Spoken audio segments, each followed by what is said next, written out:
Assalamualaikum warahmatullahi wabarakatuh. Kami dari kelompok 3 ingin membahas peran agama dalam kehidupan manusia. Kelompok kami beranggotakan saya sendiri Ardi Muhammad Nur, lalu Septia Ananda, dan juga Yayu. Pertama, kita dahuluan. Nah, agama merupakan petunjuk dan arah untuk orang-orang yang tersesat dan buta akan nilai-nilai moral agama yang ada di masyarakat.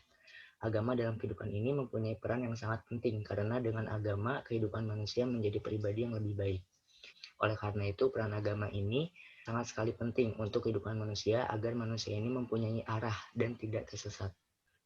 Lalu, makna agama. Nah, dalam bahasa Arab, agama disebut din yang memiliki arti pemaknaan banyak. Dan juga ada juga dalam tafsir surat Al-Kafirun nomor surat 109 ayat 6 yang berbunyi lakum dinukum waliyadin. Dalam tafsir, agama merupakan sebuah makna di mana semua orang memiliki kebebasan menentukan hak untuk beragama karena di dalamnya terdapat landasan yang kokoh untuk pembentukan nilai, harkat, dan martabat manusia.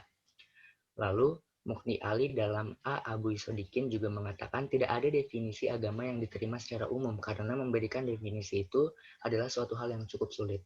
Dan juga ada Kaswardi, meskipun perhatian tertuju pada akhirat, namun agama terus terlibat dalam kehidupan sehari-hari di dunia. Oleh karena itu, agama memiliki beragam makna yang setiap individunya berbeda-beda arti. Lalu ada kedudukan dan fungsi simbol serta ritual keagamaan.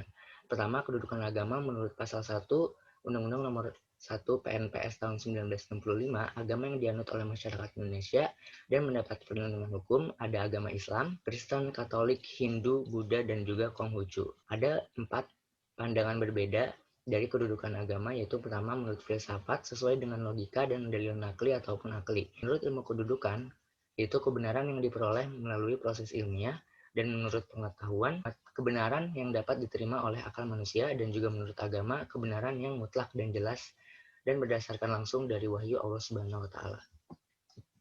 Lalu ada fungsi simbol, semua atribut, gejala, dan penanda yang digunakan manusia untuk menunjukkan keberadaan serta ciri tertentu suatu agama. Nah, fungsi simbol ini terbagi menjadi dua, yaitu normatif yang artinya dibatasi pada keberadaan Al-Quran, kitab-kitab yang dianut setiap agama serta hadis Nabi. Simbol secara kultural yaitu akibat pola tafsir dan konstruksi sosial yang berupa sikap dan perilaku. Dan yang ketiga ada ritual agama. Nah, ritual keagamaan ini memiliki makna lain yaitu ibadah yang sesuai dengan keyakinannya masing-masing dan bertujuan untuk memperkuat iman mereka.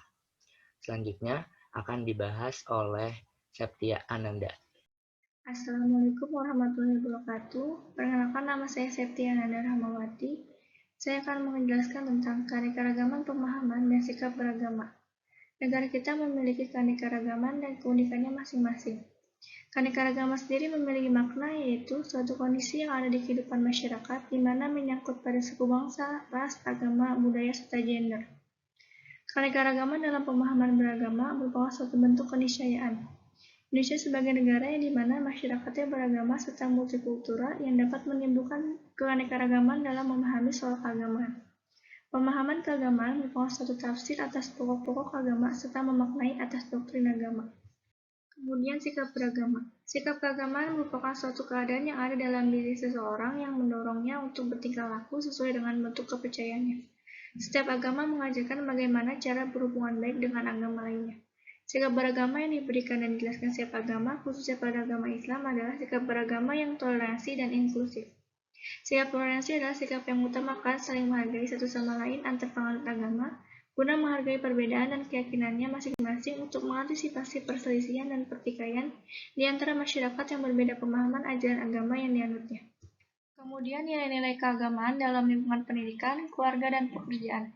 Yang pertama, lingkungan pendidikan adalah menanamkan akhlak kebaikan terhadap anak-anak agar menjadi manusia yang memberikan potensi kebaikan terhadap sekitar, mengenal mana yang baik dan buruk, mengontrol emosi, mengendalikan hawa nafsu, dan hikmah dari setiap hal yang dilakukannya.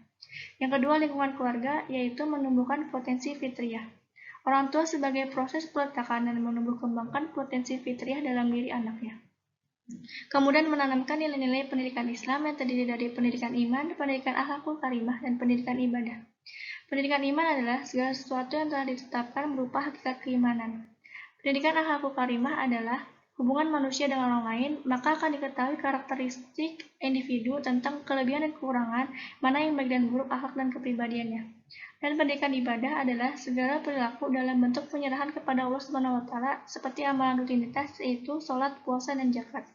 Yang ketiga, lingkungan pekerjaan adalah menumbuhkan sikap etos kerja. Agama menggambarkan etos kerja sebagai bentuk cara pekerjaan yang efisien, rajin, teratur, disiplin, serta tepat waktu. Kemudian ta'abudi dengan ta'akuli dalam agama. Ta'abudi diartikan sebagai ghairu makulatil makna, harus diikuti seperti apa adanya, adalah konsep yang mengandung ajaran Islam yang baku, yakni ajaran yang berkaitan dengan tauhid. Sementara ta'akuli diartikan sebagai makulatul makna, dapat dipikirkan, adalah ajaran yang perlu dikembangkan oleh akal manusia dan dirumuskan sesuai dengan perkembangan masyarakat, kebutuhan hukum, dan keadilan pada suatu masa, tempat, dan lingkungan. Konsep ta'akuli adalah hal yang berkaitan dengan bidang muamalah, ahkam al-muamalat, seperti masalah kemasyarakatan, politik, kebudayaan, dan kepentingan umum. Selanjutnya akan dijelaskan dengan teman saya. Assalamualaikum warahmatullahi wabarakatuh. Perkenalkan, saya Yayu. Di sini saya akan menjelaskan poin G, elemen-elemen peradaban dalam agama. 1. Makna peradaban. Dalam bahasa Arab, peradaban biasa diderivasi dari kata hadarah, dan hadarah ini diartikan dengan peradaban dalam pengertian yang umum adalah buah dari setiap usaha yang dilakukan oleh manusia untuk memperbaiki kondisi hidupnya. Sama saja, apakah usaha yang dilakukan untuk mencapai buah tersebut benar-benar yang dituju atau tidak, baik buah tersebut dalam bentuk materi, madiyah, atau imateri, maknawiyah. 2. Hakikat peradaban. Didefinisikan konsep sejarah dari kata al-hadarah, di mana Islam juga layak disebut sebagai al-hadarah, tidak hanya sebagai din, agama. Kata din secara leksikal berasal dari kata kerja fil dana yadinu yang bermakna ata awadalla, taat dan merendahkan diri. Sebagai wujud dari peradaban inilah kemudian muncul istilah diwan, plural dawawin, yakni daftar atau buku. 3. Pondasi peradaban. Setelah Islam hadir dan menanamkan nilai-nilai peradaban yang bersumber kepada din, maka Arab tampil sebagai negeri bertamadun, madaniyah. 3 poin penting berikut semakin memperjelas mengapa Arab dapat diubah menjadi negeri penuh tamadun. Pertama, adanya transmisi pandangan hidup dan keyakinan, di mana keyakinan dalam bentuk politeisme berubah menjadi tauhid, misalnya dari penyembahan kepada manusia menjadi penyembahan hanya kepada Allah.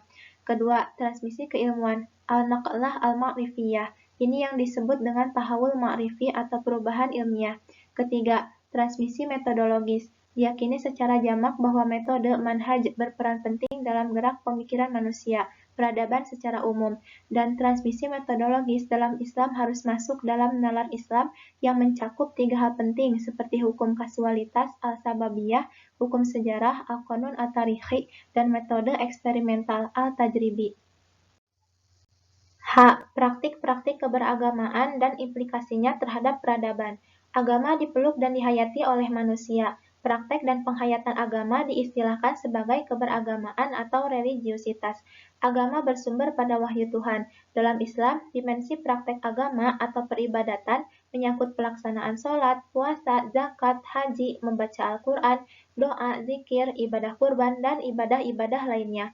Adanya praktik keberagamaan dalam keseharian membuat dan memberikan dampak kepada segala elemen yang ada di kehidupan, seperti pertama, pendidikan. Dalam pendidikan, terdapat pelajaran agama yang mengajarkan mengenai hal-hal yang ada di agama, serta menjadikan tolak ukur dan pembelajaran tingkah laku peserta didik. Kedua, politik, menjadikan agama dalam berperilaku politik. Ketiga, ekonomi, menjadikan agama sebagai tolak ukur dalam mengatur perekonomian dan keuangan.